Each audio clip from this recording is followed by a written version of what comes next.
What if Godzilla were real? The awakening of a monster. One seemingly ordinary day, the world would awaken to an unimaginable nightmare. Godzilla, a monstrous, prehistoric beast, emerging from the depths of the ocean. Towering over 350 feet tall, its massive frame would send shockwaves through the water, creating colossal waves that would crash against coastal cities. News reports would struggle to capture the sheer magnitude of the creature as it trudged forward, each step shaking the earth like an earthquake. Panic would spread like wildfire, with people desperately fleeing inland, abandoning homes, businesses, and everything they once knew. Scientists and historians would scramble to make sense of its existence. Was this beast truly an ancient titan awakened from hibernation? Or was it the result of nuclear testing, a terrifying consequence of human recklessness? The world would demand answers, but none would come quickly enough. The only certainty would be that humanity was now at the mercy of a creature unlike anything it had ever faced before. The unstoppable path of destruction. The moment Godzilla reaches land, the true devastation begins. Skyscrapers, no matter how advanced, would crumble like sandcastles beneath its massive weight. Bridges would collapse, highways would become unrecognizable piles of debris, and entire neighborhoods would be reduced to rubble within minutes. Millions would try to evacuate, but with roads jammed and airports overwhelmed, countless people would be trapped in the chaos, hoping for a miracle that would never come. Emergency response teams would be deployed, but what could ambulances and firefighters do against a force of nature that moves with the power of 1,000 storms? Cities like Tokyo, New York, or San Francisco, major coastal hubs, would face the worst of it, their modern infrastructure proving powerless against the wrath of a living catastrophe.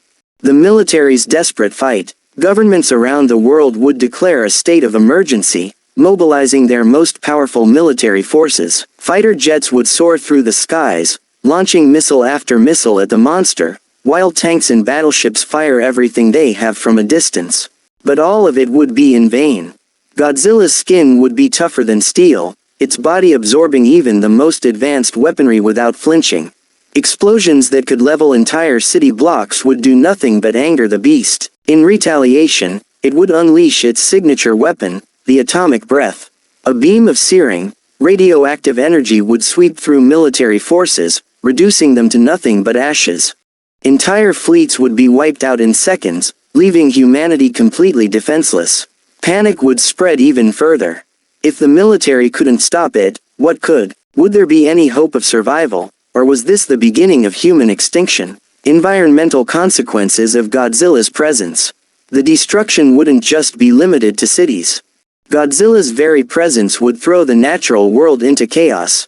The massive waves caused by its movement through the ocean could trigger tsunamis, wiping out islands and coastal regions. The sheer weight of the monster could cause tectonic shifts, leading to earthquakes across the globe. Even worse, its radiation-emitting body would poison entire ecosystems. Fish populations would die off, coral reefs would be destroyed, and entire marine species could face extinction.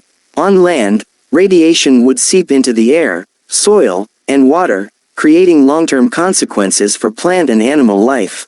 Crops would wither, food supplies would dwindle, and soon, famine could become a global crisis.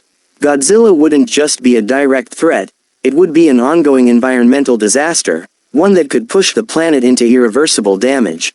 The scientific response: a race against time. While the military fails to stop the monster, the scientific community would take a different approach. Some researchers would study its DNA, searching for any weaknesses in its biology. Could it be vulnerable to certain frequencies of sound? Could its internal organs be targeted in a way that conventional weapons had failed? Others might take an even more radical approach, attempting to control or communicate with the beast.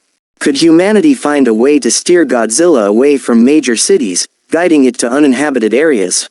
Some might argue that the monster is simply an animal acting on instinct, and if we could understand its behavior, we might stand a chance at survival. But there would also be those who see an opportunity. If Godzilla's DNA holds secrets to radiation resistance or extreme durability, could it be used to enhance human technology, medicine, or even create super soldiers? Scientists would be divided between those who want to stop the beast and those who wish to harness its power. Can humanity coexist with Godzilla? If Godzilla cannot be killed or controlled, the world would have to adapt. New megacities might be built underground, away from the monster's reach. Entire industries would shift toward disaster preparedness, with countries investing in rapid evacuation systems and reinforced structures designed to withstand the beast's fury. Some might even begin to worship Godzilla, seeing it as a divine force of nature that punishes humanity for its environmental sins. Cults and belief systems could form around it, further dividing an already fractured world. But others might seek peace with the monster. If Godzilla's attacks seem purposeful, targeting only areas of extreme pollution or human interference, it could be seen as an enforcer of natural balance. Maybe, instead of fighting it, humanity must learn from it the ultimate fate of the human race. If Godzilla continues to reign unchecked, humanity's future would be bleak. Major cities would become uninhabitable, forcing survivors to live in small, fortified settlements. Resources would dwindle, leading to wars over food and clean water. Society as we know it would collapse, with only the strongest and smartest managing to endure. But if humans manage to neutralize or outsmart the monster, it could mark the beginning of a new era, one of scientific breakthroughs, ecological awareness, and unparalleled technological advancements. Perhaps the greatest lesson Godzilla would teach us is that nature is not something to be controlled or ignored, but respected. Conclusion: a new reality. A world with Godzilla would be a terrifying, unpredictable place. Governments would fall, cities would be destroyed, and millions would perish. But it would also be a test of humanity's resilience, intelligence, and adaptability. Would we rise to the challenge and find a way to survive? Or would we be doomed to extinction at the hands of a force beyond our comprehension? One thing is certain: if Godzilla were real, the world as we know it would never be the same again.